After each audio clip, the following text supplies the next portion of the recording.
Magandang hapon mga ka-agri. Mayroon lang akong i-share sa inyo tungkol ito sa ano natin, yung tanim ko na kakao ba. Itong tanim na to na kakao mga ka-agri,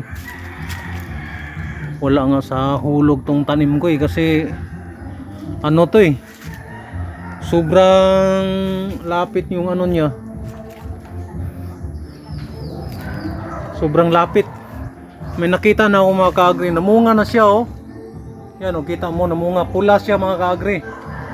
Kasi sabi ng taga-DA sa binili kasi namin to mga ka-agri sa Department of Agriculture sa Dumaguete ba. Tapos to siya mga ka-agri.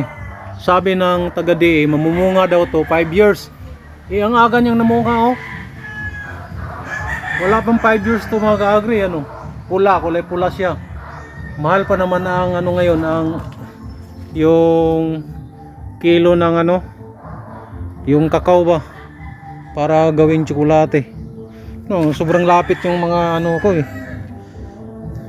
Sobrang lapit.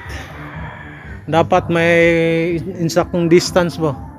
Munga na siya 5 years daw bago mamunga to wala pang 5 years, mga pa to, 2 taon pa to mga ka-agri. Tapos ito may naano ako dito, yung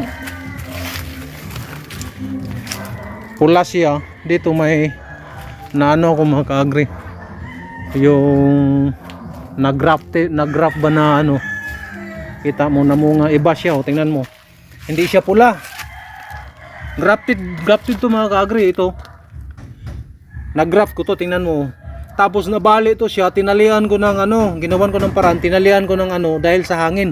Tingnan mo, namunga na siya Successful yung pag-graft natin. Naiba to siya mga ka-agri, ito lang naiba. Kasi nung kasagsagan ng bagyo, nabali ito. Isayang naman. Tinalian ko siya mga ka-agri, tingnan mo, nabuhay.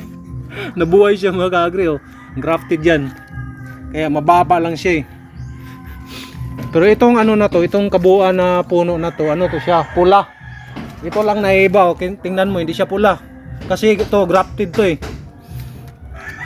Pareha to ng similya doon sa yung sa harapan namin. May binibilad ako na kakao. Yan Wala na, hindi ko na naanuhan to mga ka-agri. Pag may time ako, ko to pruning ko to, tanggalin ko to, ganyanin ba. Yan. Ganyan lang mga tanggalin ko mga kasi madaling mamunga to. Sabi nung taga-DA 5 years daw mamunga na to. Mga 2 years pa nga mga ka-agri, namunga na siya Alam mo mga ka-agri, mahal ang ng kakao ngayon, tag 300 ng 1 kilo. Tanong ako, tag 300. Marami to na itong natanim ko na nasa mga 30 to mga ka-agri. Kinapalibot ko to. Pinapalibutan ko ba. Yan. Maganda naman na nagsimula nang namunga. Kulay pula ang kanyang wala pang 5 years namunga na. Yan ang kagandahan ng na to mga ka-agri. Kaya palagi na tayong uminom ng nito, tsokolate. Ayan lang po ang ating video ngayon. Marami pong salamat yung panonood. God bless.